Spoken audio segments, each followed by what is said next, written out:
So what's up mga ka-idol, welcome to my channel. So sa video ito ay ituturo ko ngayon sa inyo kung paano nga ba mag-restart ng Realme 6 Pro kahit na wala siyang power button. Pero bago natin umpisa ng video ito, kung bago pa lang kayo dito sa channel ko, ay please subscribe to my YouTube channel at pag-click na rin ang notification bell button na yan para maging update kayo sa mga bagong video na kagaya nito. So umpisa na natin mga ka-idol.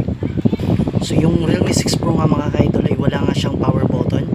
So kung napapansin nyo, yung nasa gilid niya lang ay fingerprint scanner.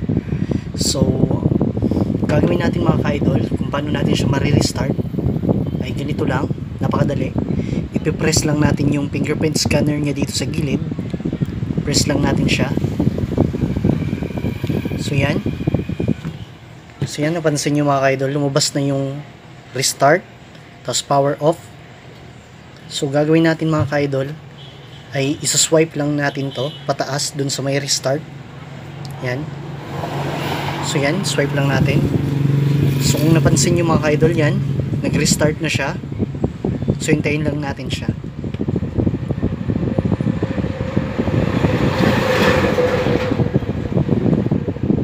So yan.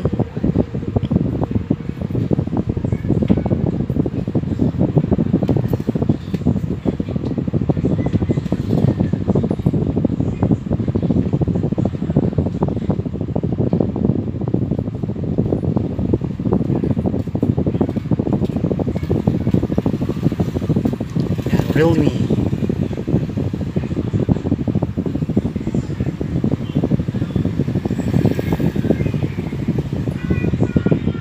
So ito mga ka-idol, na-restart na natin ang ating Realme 6 Pro.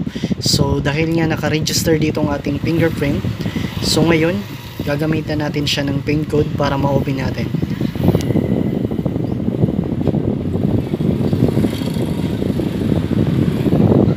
So yan, na-open na siya mga ka-idol. So na-restart na natin siya.